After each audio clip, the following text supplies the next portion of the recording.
All welcome back to my YouTube channel. ನಾನಿವತ್ತು daily vlog ಮಾಡ್ತಾ ಇದ್ದೀನಿ. ಇದು ಆ್ಯಕ್ಚುಲಿ ಕೃಷ್ಣ ಜನ್ಮಾಷ್ಟಮಿಯ ವ್ಲಾಗ್ ಆಗಿರುತ್ತೆ. ಇವತ್ತು ಬೆಳಗ್ಗೆ ತಿಂಡಿಗೆ ಅಂತ ಹೇಳಿ ಖಾರ ಪೊಂಗಲ್ ಮತ್ತು ಸ್ವೀಟ್ ಪೊಂಗಲ್ ಕೂಡ ಪ್ರಿಪೇರ್ ಮಾಡಿದ್ದೆ. ಹಾಗೆ ನನ್ನ ಮಗಳಿಗೆ ಕೃಷ್ಣಂದು ವೇಷ ಹಾಕ್ಸೋಣ ಅಂತ ಹೇಳಿಬಿಟ್ಟು ಕೆಲವೊಂದು ಐಟಮ್ಸ್ ಬೇಕಾಗಿತ್ತು, ಡ್ರೆಸ್ಸು ಮತ್ತು ಜ್ಯುವೆಲ್ರೀಸ್ ಎಲ್ಲ. ಹಾಗಾಗಿ ಅದನ್ನು ಕೂಡ ಪರ್ಚೇಸ್ ಮಾಡ್ಕೊಂಡು ಬಂದೆ.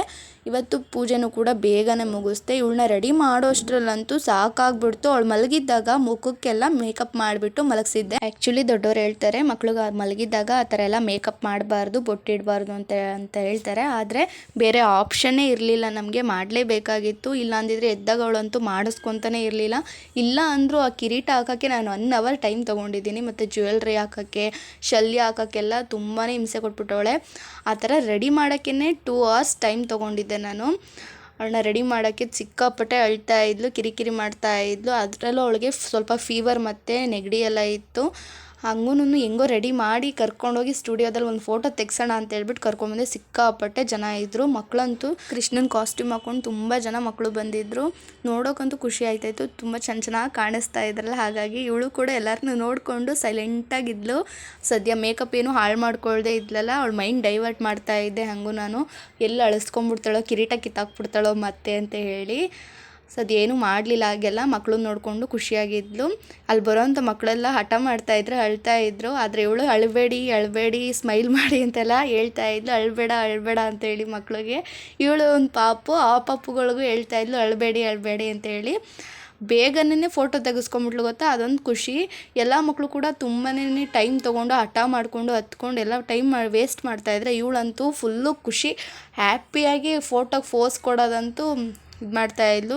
ಒಂದಷ್ಟು ಫೋಟೋಗಳ್ನೂ ಕೂಡ ಕಳಿಸಿದ್ದಾರೆ. ಅದ್ರಲ್ಲಿ ಯಾವ್ದು ಸೆಲೆಕ್ಟ್ ಮಾಡೋದು, ಯಾವ್ದು ಬಿಡೋದು, ಯಾವುದನ್ನ ಫ್ರೇಮ್ ಮಾಡಿಸೋದು ಅನ್ನೋದೇ ನಮಗೆ ಯೋಚನೆ ಆಗ್ಬಿಟ್ಟಿದೆ. ಯಾಕೆಂದರೆ ಎಲ್ಲದರಲ್ಲೂ ಕೂಡ ತುಂಬಾ ಚೆನ್ನಾಗಿ ಕಾಣಿಸ್ತಾ ಇದ್ಲು. ಎಲ್ಲದರಲ್ಲೂ ಕೂಡ ತುಂಬ ಚೆನ್ನಾಗಿ ಸ್ಮೈಲ್ ಮಾಡಿಕೊಂಡು ಪೋಸ್ ಎಲ್ಲ ಚೆನ್ನಾಗಿ ಕೊಟ್ಟಿದ್ಲು.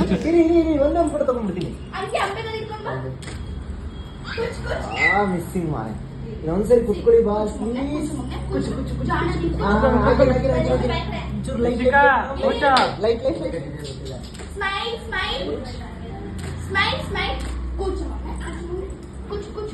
ಆಮೇಲೆ ಎಲ್ಲರೂ ನೋಡಿ ಕೂತ್ಕೋ.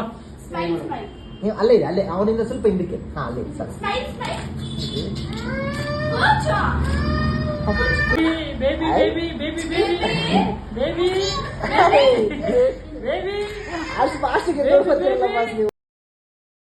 ನಾನು ಈ ವಿಡಿಯೋ ಜೊತೆ ಅದನ್ನು ಕೂಡ ಅಟ್ಯಾಚ್ ಮಾಡ್ತೀನಿ, ಹೇಗೆ ಫೋಟೋದಲ್ಲೆಲ್ಲ ಕಾಣಿಸ್ತಾ ಇದ್ಲು ಅಂತ ಹೇಳಿ. ಫ್ರೇಮ್ ಮಾಡಿಸಿದ್ಮೇಲೆ ಅದನ್ನು ಕೂಡ ನಿಮ್ಗೆ ಒಂದು ವಿಡಿಯೋ ಮಾಡಿ ತೋರಿಸ್ತೀನಿ ಹೇಗಿದೆ ಅಂತ. ಹಾಗೆ ಕೆಳಗಡೆ ಎಲ್ಲ ತೋರಿಸೋಣ ಅಂತೇಳಿ ಕರ್ಕೊಬಂದೆ, ಆದರೆ ಆಂಟಿ ಬಂದೇ ಇರಲಿಲ್ಲ. ಇದು ನೆಕ್ಸ್ಟ್ ಡೇ ವ್ಲಾಗ್ ಆಗಿರುತ್ತೆ. ಅವಳನ್ನ ಸ್ಟುಡಿಯೋಗೆ ಮತ್ತೆ ಕರ್ಕೊಂಬಂದಿದ್ದೆ. ಅಂದರೆ ಅವತ್ತು ತುಂಬ ಜನ ಇದ್ರಲ್ಲ, ಫೋಟೋ ಸೆಲೆಕ್ಷನ್ ಮಾಡೋಕ್ಕಾಗಿರಲಿಲ್ಲ. ಹಾಗಾಗಿ ಇವತ್ತು ಸೆಲೆಕ್ಟ್ ಮಾಡಿಬಿಟ್ಟು ಫ್ರೇಮ್ ಹಾಕ್ಸೋಣ ಅಂತ ಹೇಳಿ ನಾನು, ನನ್ನ ಹಸ್ಬೆಂಡ್ ಮತ್ತು ಅವಳನ್ನು ಕೂಡ ಕರ್ಕೊಬಂದಿದ್ದೆ. ಅವಳಿಗೆ ಸ್ಟುಡಿಯೋಗೆ ಬಂದಿರೋದಕ್ಕೆ ತುಂಬಾ ಖುಷಿ. ಅಲ್ಲೊಂದು ಚೇರ್ ಇತ್ತು, ಆ ಚೇರ್ ಹಾಕ್ಕೊಂಡಂದು ಕುತ್ಕೊಂಡ್ಬಿಟ್ಟಿದ್ಲು, ನಂದು ಅಂತ ಹೇಳಿ ಚೇರ್ನ. ಹಾಗೆ ಫೋಟೋಸ್ನೆಲ್ಲ ಫೋನಿಗೆ ಕೂಡ ಕಳಿಸ್ಕೊಂಡು ಯಾವ್ದು ಬೇಕಂತೇಳಿ ಸೆಲೆಕ್ಟ್ ಮಾಡಿಬಿಟ್ಟು ಬಂದ್ವಿ.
ಅಮ್ಮನಿಗೆ ಹಾಸ್ಪಿಟಲಲ್ಲಿ ಪರಿಚಯ ಆಗಿರುವಂಥ ಆಂಟಿ ಮತ್ತು ಅವ್ರ ಮಗಳು ಕೂಡ ಅರಿಶಿನ ಕುಂಕುಮಕ್ಕೆ ಕರೆದಿದ್ರು. ಹಾಗಾಗಿ ಸಂಜೆ ಒಂದು 6 ಗಂಟೆ ಹಂಗೆ ನಾನು, ಅಮ್ಮ ಮತ್ತು ಪಾಪು 3 ಜನನೂ ಕೂಡ ಹೊರಟ್ವಿ. ಇಲ್ಲೇ ನಿಯರು ಹತ್ರದಲ್ಲೇ ಇರೋದು ಅವ್ರ ಮನೆ ಕೂಡ. ಹಾಗಾಗಿ ಬಸ್ನಲ್ಲೇ ಹೋಗಿದ್ದು ಬರೋಣ ಅಂತ ಹೇಳಿ ಹೊರಟ್ವಿ. ಇವಳು ಬಂದು ಕೂತ್ಕೊಂಡ್ಬಿಟ್ಟವಳು ದೊಡ್ಡದಾಗಿ. ಅಲ್ಲಿ ಮಕ್ಕಳನ್ನೆಲ್ಲ ನೋಡ್ತಾ ಇದ್ಲಲ್ಲ, ಹಾಗಾಗಿ ಆಟ ಆಡ್ಕೊಂಡು ಕೂತಿದ್ಲು. ಅಲ್ಲೋಗ್ಬಿಟ್ಟು ಮನೆ ತುಂಬ ಓಡಾಡೋದು, ತೀಟ್ಲೆ ಮಾಡೋದೆಲ್ಲ ಮಾಡ್ತಾ ಇದ್ಲು.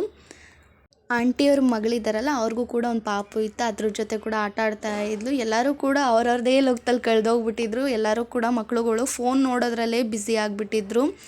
ಈಗಿನ ಕಾಲದ ಮಕ್ಕಳಂತೂ ಫೋನ್ನಲ್ಲೇ ಅಡಿಕ್ಟ್ ಆಗಿಬಿಟ್ಟು ಮುಳುಗೋಗ್ಬಿಟ್ಟಿರ್ತಾರೆ. ನನ್ನ ಮಗಳು ಕೂಡ ಹಾಗೆ ಆಗ್ತಾ ಇದ್ದಾಳೆ ಈ ನಡುವೆ.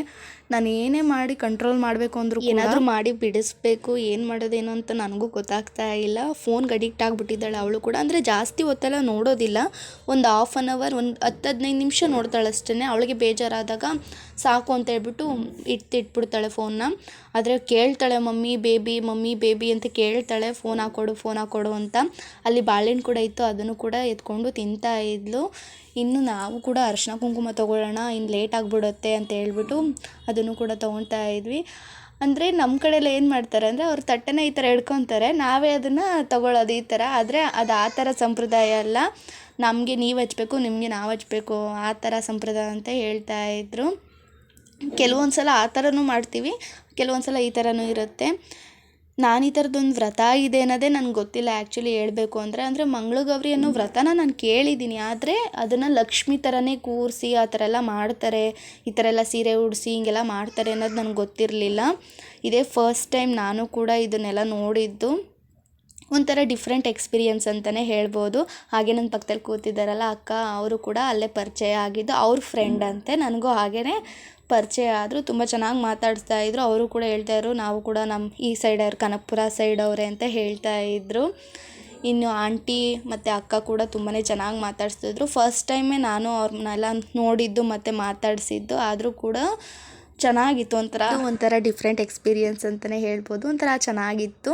ನನ್ನ ಮಗಳಂತೂ ಫೋನಲ್ಲಿ ಮುಳುಗೋಗ್ಬಿಟ್ಟಿದ್ದಾಳೆ. ಫೋನಲ್ಲಿ ನೋಡ್ಕೊಂಡು ಅವಳು ಇನ್ನೇನು ನೋಡಲ್ಲ, ಅದರಲ್ಲಿ ಪಾಪುಗಳೆಲ್ಲ ಬರುತ್ತಲ್ಲ ಅದನ್ನೇ ನೋಡ್ಬೇಕು ಅವಳು. ನನ್ನ ಫೋನಲ್ಲಿ ನೋಡಲ್ಲ ಅವಳು, ನಮ್ಮ ಅಮ್ಮನ ಫೋನಲ್ಲೇ ನೋಡಬೇಕು ಅವಳು. ನನ್ನ ಫೋನ್ ಕೊಟ್ಟರೆ ಎತ್ತು ಬಿಸಾಡಿಬಿಡ್ತಾಳೆ, ನಮ್ಮ ಅಮ್ಮನ ಫೋನಲ್ಲಾದರೆ ಮಾತ್ರ ಅವಳು ನೋಡೋದು. ನಾನು ಅಂತೂ ಒಂದು 2 ದಿನದಿಂದ ಫೋನೇ ಕೊಟ್ಟಿರಲಿಲ್ಲ. ನಮ್ಮಮ್ಮ ಬರೋವರೆಗೂ ಕಾಯ್ಕೊಂಡಿದ್ದು ಫೋನ್ ಅಂತೇಳಿ ಅವಾಗ ಇಸ್ಕೊಂಡ್ಲು. ಆಂಟಿ ಫೋನ್ ಇಷ್ಟು ಚಿಕ್ಕ ಮಗು ಈ ಥರ ನೋಡ್ತಾ ಇದೆಯಲ್ಲ ಅಂತೇಳಿ ಆಂಟಿಗೆ ಆಶ್ಚರ್ಯ ಆಗ್ಬಿಟ್ಟೈತೆ.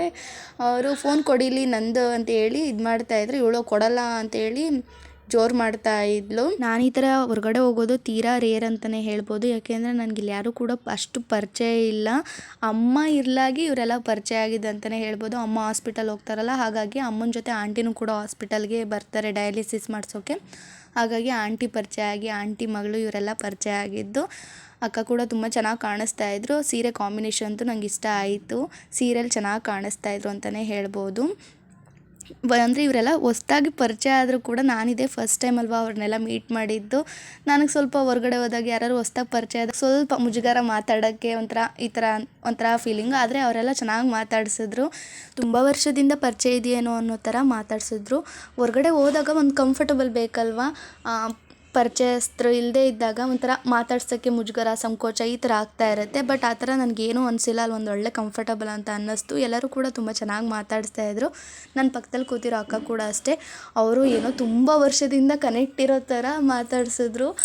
ಅಂದರೆ ಚೆನ್ನಾಗಿತ್ತು, ಒಂಥರ ಮಿಕ್ಸಡ್ ಫೀಲಿಂಗ್, ಡಿಫ್ರೆಂಟ್ ಎಕ್ಸ್ಪೀರಿಯನ್ಸ್ ಅಂತಲೇ ಹೇಳ್ಬೋದು. ನಾನು ಈ ಥರ ಸ್ವಲ್ಪ ಕಮ್ಮಿ ಮಾತಾಡೋದು, ಪರಿಚಯ ಇದ್ಬಿಟ್ರಂತೂ ಸಿಕ್ಕಾಪಟ್ಟೆ ಮಾತಾಡ್ತೀನಿ. ಪರಿಚಯ ಇಲ್ಲ ಅಂತಂದರೆ ಮಾತಾಡೋದು ಸ್ವಲ್ಪ ಕಮ್ಮಿ.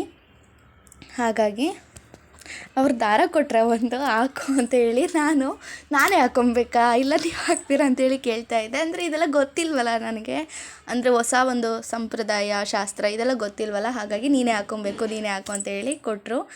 ಈ ಒಂದು ವ್ರತ ಒಂಥರ ಡಿಫ್ರೆಂಟ್ ಆಗಿತ್ತು. ಹೊಸದಾಗಿ ಒಂದು ವಿಚಾರನ ತಿಳ್ಕೊಂಡಂಗೆ ಆಯಿತು ಅಂತಲೇ ಹೇಳ್ಬೋದು. ಈ ವ್ರತದ ಬಗ್ಗೆ ಅಷ್ಟಾಗಿ ನನಗೇನು ಗೊತ್ತಿರಲಿಲ್ಲ. ಅರಿಶಿನ ಕುಂಕುಮ ಅಂದರೆ ಅದು ಬೇಸಿಕ್ ಗೊತ್ತಿರುತ್ತಲ್ಲ ಎಲ್ಲರಿಗೂ ಕೂಡ, ಅರಿಶಿನ ಕುಂಕುಮ ತೊಗೊಳ್ಳೋದು ಅಂತೇಳಿ ಅದೊಂದು ಅಷ್ಟೇ ಗೊತ್ತಿದ್ದು. ಆದರೆ ಸ್ವಲ್ಪ ಈ ಥರ ಶಾಸ್ತ್ರ ಎಲ್ಲ ಇರುತ್ತೆ ಅಂತ ಅನ್ನೋದು ಸ್ವಲ್ಪ ತಿಳ್ಕೊಂಡಂಗೆ ಆಯಿತು. ಈ ಪಾಪುಗೂ ಕೂಡ ಚಿಕ್ಕ ಮಕ್ಳಿಗೂ ಕೂಡ ಕೊಡ್ತಾಯಿದ್ರು. ಅದನ್ನೇ ನೋಡ್ತಾ ಇದ್ದೆ ನಾನು, ಇಷ್ಟು ಚಿಕ್ಕ ಮಗುಗೂ ಕೂಡ ಕೊಡ್ತಾ ಇದ್ದಾರಲ್ಲ ಅಂತೇಳಿ. ಅವರು ಕೂಡ ದೇವ್ರ ಸಮಾನ ಅಂತೇಳಿ ಮಕ್ಳಿಗೂ ಕೂಡ ಕೊಡ್ತಾಯಿದ್ರು. ಅಕ್ಕ ಇದ್ದಾರಲ್ಲ ಅವ್ರ ಮಗಳು, ಅಂದರೆ ನನ್ನ ಪಕ್ಕದಲ್ಲಿದ್ದಾರಲ್ಲ ಅವ್ರ ಮಗಳು, ಅವ್ರಿಗೂ ಕೂಡ ಕೊಟ್ಟರು. ನನ್ನ ಮಗಳಂತೂ ಫೋನಲ್ಲಿ ಮುಳುಗೋಗ್ಬಿಟ್ಟಿದ್ದಾಳೆ. ಅವಳ ಕಡೆ ಈ ಕಡೆ ಗಮನನೇ ಇಲ್ಲ, ಅವಳದೇ ಲೋಕದಲ್ಲಿದ್ದಾಳೆ.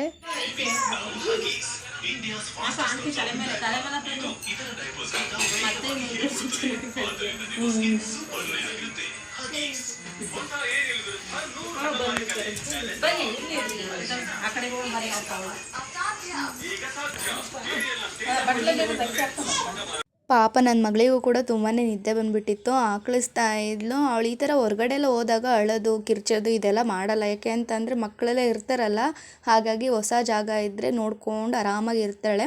ಮನೇಲಿದ್ರೇ ಅವಳು ಅಳೋದು ಕಿರ್ಚೋದು ಎಲ್ಲ ಮಾಡ್ತಾಳೆ. ದೇವರಿಗೂ ಕೂಡ ತುಂಬಾ ಚೆನ್ನಾಗಿ ಅಲಂಕಾರ ಮಾಡಿದರು, ಹಾಗಾಗಿ ಅದರದ್ದು ಒಂದು ಕ್ಲಿಪ್ಪಿಂಗ್ಸ್ ತೊಗೊಂಡಿದ್ದೆ. ಸೇಮ್ ಲಕ್ಷ್ಮಿ ಹೇಗೆ ಕೂರಿಸಿರ್ತಾರೆ ಅದೇ ಥರನೇ ಸೇಮ್ ಇತ್ತು. ಅದನ್ನೇ ನೋಡ್ತಾ ಇದ್ದೆ, ಏನು ಡಿಫ್ರೆನ್ಸ್ ಇಲ್ವಲ್ಲ ಅಂತ. ಇನ್ನು ಲಾಸ್ಟಲ್ಲಿ ನಾನು ಕೂಡ ದೇವರಿಗೆ ನಿಂಬೆಹಣ್ಣು ಆರತಿ ಮತ್ತು ಕಲಶದ ಆರತಿ ಎಲ್ಲ ಬರುತ್ತಲ್ಲ ಅದನ್ನು ಕೂಡ ಮಾಡಿದೆ. ಆಲ್ರೆಡಿ ಟೈಮ್ ಆಗಿಬಿಟ್ಟಿತ್ತು. ನಾನು ಹೇಳ್ತಿದ್ದೆ ಆಂಟಿ ಹೋಗ್ತೀವಿ ಅಂತ ಹೇಳಿ. ಆಲ್ಮೋಸ್ಟ್ 9 ಆಗಿಬಿಟ್ಟಿತ್ತು. ಇನ್ನು ಮನೆಗೆ ಬಂದು ನಾನು ಅಡುಗೆ ಕೂಡ ಮಾಡಿರಲಿಲ್ಲ, ಅಡುಗೆ ಕೂಡ ಮಾಡಬೇಕಾಗಿತ್ತಲ್ಲ. ಹಾಗಾಗಿ ಆಂಟಿ ತುಂಬಾ ಫೋರ್ಸ್ ಮಾಡಿ ಅಲ್ಲೇ ಊಟ ಮಾಡ್ಕೊಂಡು ಬರೋ ಹಾಗಾಯಿತು. ಮನೆಗೆ ಹೋಗ್ತೀವಿ ಅಂತ ಹೇಳಿದ್ರು ಕೂಡ ಕೇಳಲಿಲ್ಲ. ಇಲ್ಲೇ ಮಾಡ್ಕೊಂಡು ಹೋಗಿ ಊಟನ ಅಪರೂಪಕ್ಕೆ ಬಂದಿದ್ದೀರಾ ಅಂತ ಹೇಳಿಬಿಟ್ಟು ಅಲ್ಲೇ ಊಟ ಕೂಡ ಮುಗಿಸ್ಕೊಂಡು ಬಂದ್ವಿ. ಮನೆಗೆ ಹೋಗೋಷ್ಟರಲ್ಲಿ ಟೈಮ್ ಆಗಿಬಿಡುತ್ತೆ ಅಂತ ಹೇಳಿಬಿಟ್ಟು ನನ್ನ ಹಸ್ಬೆಂಡ್ಗೆ ಬರೋಕೆ ಹೇಳಿದ್ದೆ. ಹಾಗಾಗಿ ಅವರು ಕೂಡ ಬೈಕ್ನಲ್ಲಿ ಬಂದಿದ್ದರು. ಇನ್ನು ಬೈಕ್ನಲ್ಲಿ ಬೇಗ ಹೋದರೆ ಅಡುಗೆ ಕೂಡ ಬೇಗ ಮಾಡಿಬಿಡ್ಬೋದು ಅಂತ ಹೇಳಿಬಿಟ್ಟು ನಾವಿಲ್ಲೇ ಊಟ ಮಾಡಿದ್ರಿಂದ ನಾನು ಅಮ್ಮ ನನ್ನ ಹಸ್ಬೆಂಡ್ಗೆ ಮತ್ತು ನನ್ನ ಮೈದನಂದಿರಿಗೆ ಅಡುಗೆ ಮಾಡಬೇಕಾಗಿತ್ತು. ಹಾಗಾಗಿ ಗಾಡೀಲೇ ಹೊರಟಿದ್ವಿ.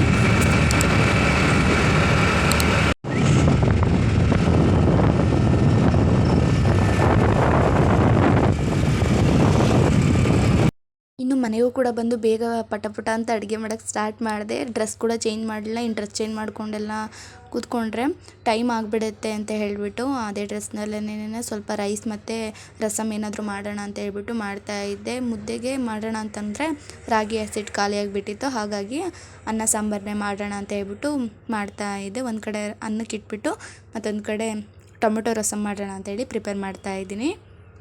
ಈ ರಸಮ್ ಮಾಡೋದಂತೂ ತುಂಬಾ ಈಸಿ ಮತ್ತು ತುಂಬಾ ಟೇಸ್ಟಿಯಾಗಿ ಕೂಡ ಇರುತ್ತೆ. ಏನಿಲ್ಲ, ಒಂದು ಪ್ಯಾನ್ಗೆ 1 ಸ್ಪೂನ್ನಷ್ಟು ಜೀರಿಗೆ, 1 ಸ್ಪೂನಷ್ಟು ಮೆಣಸು ಹಾಕ್ಕೊಂಡು ಸ್ವಲ್ಪ ಚೆನ್ನಾಗಿ ಫ್ರೈ ಮಾಡ್ಕೊಬೇಕು. ಮೀಡಿಯಮ್ ಫ್ಲೇಮ್ನಲ್ಲಿ ಇಟ್ಕೊಂಡು ಅದನ್ನ ಎತ್ತಿ ಸೈಡ್ಗೆ ಇಟ್ಕೊಂಡು ಈಗ ಅದಕ್ಕೆ ನಾನಿಲ್ಲಿ 2 ಒಣಮೆಣ್ಸಿನ್ಕಾಯಿನ ಹಾಕ್ಕೊಂಡು ಅದನ್ನು ಕೂಡ ಚೆನ್ನಾಗಿ ಫ್ರೈ ಮಾಡ್ಕೊತಾ ಇದ್ದೀನಿ. ಕೂಡ ಚೆನ್ನಾಗಿ ಫ್ರೈ ಮಾಡ್ಕೊಂಡಾದಮೇಲೆ ಒಂದು ಮಿಕ್ಸರ್ ಜಾರ್ಗೆ ನಾನು ಅದನ್ನೆಲ್ಲ ಹಾಕ್ಕೊಂಡು ಅದ್ರ ಜೊತೆಗೆ ಇಲ್ಲಿ ಒಂದು ಗೆಡ್ಡೆಯಷ್ಟು ಬೆಳ್ಳುಳ್ಳಿ ಮತ್ತು ಒಂದು ಸ್ವಲ್ಪ ಕರಿಬೇವಿನ ಸೊಪ್ಪನ್ನು ಕೂಡ ಹಾಕ್ಕೊಂಡು ನೀರು ಹಾಕ್ಕೊಳ್ದಂಗೆ ಹಾಗೆ ತರಿಯಾಗಿ ಗ್ರೈಂಡ್ ಮಾಡಿ ಇಟ್ಕೊಂಡಿದ್ದೀನಿ. ಈಗ ಒಂದು ಕುಕ್ಕರ್ಗೆ ನಾನಿಲ್ಲಿ 1 ಸ್ಪೂನಷ್ಟು ಆಯಿಲ್ ಹಾಕ್ಕೊಂಡು ಆಯಿಲ್ ಚೆನ್ನಾಗಿ ಕಾದಾದ್ಮೇಲೆ ಸ್ವಲ್ಪ ಸಾಸಿವೆ ಸ್ವಲ್ಪ ಜೀರಿಗೆ ಹಾಕ್ಕೊಂಡು ಚೆನ್ನಾಗಿ ಸಿಡಿದಾದ್ಮೇಲೆ ಒಂದು 4 ಬೆಳ್ಳುಳ್ಳಿ ಮತ್ತು ಸ್ವಲ್ಪ ಕರಿಬೇವಿನ ಸೊಪ್ಪು, ಒಂದು 2 ಒಣಮೆಣ್ಸಿನ್ಕಾಯಿನೂ ಕೂಡ ಹಾಕ್ಕೊಂಡು ಚೆನ್ನಾಗಿ ಫ್ರೈ ಮಾಡ್ಕೊತಾ ಇದ್ದೀನಿ. ಈ ಚೆನ್ನಾಗಿ ಫ್ರೈ ಆದಮೇಲೆ ನಾನಿಲ್ಲಿ ಕಟ್ ಮಾಡಿ ಇಟ್ಟಿರೋಂತಹ 3 ಟೊಮೆಟೊ ಕೂಡ ಸೇರಿಸ್ಕೊತಾ ಇದ್ದೀನಿ. ನಾನಿಲ್ಲಿ 2 ಆ್ಯಪಲ್ ಟೊಮೆಟೊ ಮತ್ತು 1 ಹುಳಿ ಟೊಮೆಟೊನ ಸೇರಿಸ್ಕೊಂಡಿದ್ದೀನಿ. ನೀವು ಬೇಕು ಅನ್ನೋದಾದರೆ 3 ಕೂಡ ಹುಳಿ ಟೊಮೆಟೊನೇ ಹಾಕೊಬೋದು. ಇದನ್ನು ಕೂಡ ಚೆನ್ನಾಗಿ ಒಂದ್ಸಲ ಮಿಕ್ಸ್ ಮಾಡಿಬಿಟ್ಟು ಇದು ಸ್ವಲ್ಪ ಬೇಗ ಸಾಫ್ಟ್ ಆಗಲಿ ಅಂತ ಹೇಳಿ ನಾನಿಲ್ಲಿ ಉಪ್ಪನ್ನು ಕೂಡ ಸೇರಿಸ್ಕೊತಾ ಇದ್ದೀನಿ. ರುಚಿಗೆ ತಕ್ಕನಷ್ಟು ಉಪ್ಪನ್ನು ಕೂಡ ಒಂದೇ ಸಲ ನಾನು ಸೇರಿಸ್ಕೊಂಡು ಚೆನ್ನಾಗಿ ಮಿಕ್ಸ್ ಮಾಡಿಬಿಟ್ಟು ಒಂದು ಸ್ವಲ್ಪ ಅರಿಶಿನದ ಪುಡಿನೂ ಕೂಡ ಸೇರಿಸ್ಕೊತಾ ಇದ್ದೀನಿ. ಈ ಟೈಮ್ನಲ್ಲಿ ಉಪ್ಪು ಹಾಕೋದ್ರಿಂದ ಟೊಮೆಟೊ ಬೇಗ ಸಾಫ್ಟ್ ಆಗುತ್ತೆ ಅಂತಲೇ ಹೇಳ್ಬೋದು. ಟೊಮೆಟೊ ಎಲ್ಲ ಚೆನ್ನಾಗಿ ಸಾಫ್ಟ್ ಆಗೋವರೆಗೂ ಲಿಡ್ ಕ್ಲೋಸ್ ಮಾಡಿಬಿಟ್ಟು ಬೇಗ ಬಿಡ್ತಾ ಇದ್ದೀನಿ. ಈ ಚೆನ್ನಾಗಿ ಸಾಫ್ಟ್ ಆದಮೇಲೆ ನಾನಿಲ್ಲಿ ತರಿಯಾಗಿ ಗ್ರೈಂಡ್ ಮಾಡಿ ಇಟ್ಕೊಂಡಿರೋಂತಹ ಸಾಸಿವೆ, ಜೀರಿಗೆ ಮತ್ತು ಮೆಣಸು, ಬೆಳ್ಳುಳ್ಳಿದ ಮಸಾಲೆ ಇರುತ್ತಲ್ಲ ಅದನ್ನು ಕೂಡ ಸೇರಿಸ್ಕೊತಾ ಇದ್ದೀನಿ. ಸ್ವಲ್ಪ ಇದನ್ನು ಕೂಡ ಮಿಕ್ಸ್ ಮಾಡಿಬಿಡ್ತಾ ಇದ್ದೀನಿ. ಜಾಸ್ತಿ ಹೊತ್ತೇನು ಮಿಕ್ಸ್ ಮಾಡಬೇಕು ಅನ್ನೋ ಅವಶ್ಯಕತೆ ಇಲ್ಲ, ಯಾಕೆ ಅಂದರೆ ಆಲ್ರೆಡಿ ಇದು ನಾವು ಹುರಿದು ಹಾಕಿರೋದ್ರಿಂದ ಹಸಿ ಸ್ಮೆಲ್ಲೆಲ್ಲ ಏನಿರೋದಿಲ್ಲ. ಇದು ಬೇಗ ಆಗುತ್ತೆ ಮತ್ತು ತುಂಬಾ ಟೇಸ್ಟಿಯಾಗಿ ಕೂಡ ಇರುತ್ತೆ. ಇನ್ನೂ ಯಾರೆಲ್ಲ ನನ್ನ ಯೂಟ್ಯೂಬ್ ಚಾನಲ್ನ ಸಬ್ಸ್ಕ್ರೈಬ್ ಮಾಡ್ಕೊಳ್ದೆ ನೋಡ್ತಾ ಇದ್ದೀರಾ ನೋಡಿ, ಪ್ಲೀಸ್ ಸಬ್ಸ್ಕ್ರೈಬ್ ಮಾಡ್ಕೊಂಡು ನೋಡಿ. ಹಾಗೆ ಈ ವಿಡಿಯೋ ಇಷ್ಟ ಆದಲ್ಲಿ ಲೈಕ್ ಮಾಡೋದನ್ನ ಮರಿಬೇಡಿ. ಲಾಸ್ಟಲ್ಲಿ ನಾನು ಇದಕ್ಕೆ ಎಷ್ಟು ಬೇಕು ನೋಡಿ ಅಷ್ಟು ನೀರು ಕೂಡ ಸೇರಿಸ್ಕೊತಾ ಇದ್ದೀನಿ. ಅದೇ ಮಿಕ್ಸರ್ ಜಾರ್ಗೆ ಹಾಕ್ಕೊಂಡು ಈಗ ಒಂದು ಕುದಿ ಬರೋವರೆಗೂ ಚೆನ್ನಾಗಿ ಕುದಿಸಿದ್ರೆ ರುಚಿಯಾದಂತಹ ಸಾಂಬಾರು ರೆಡಿ ಆಗುತ್ತೆ. Thank you for watching this video. ಸಿಗ್ತೀನಿ ಮತ್ತೊಂದು ವ್ಲಾಗ್.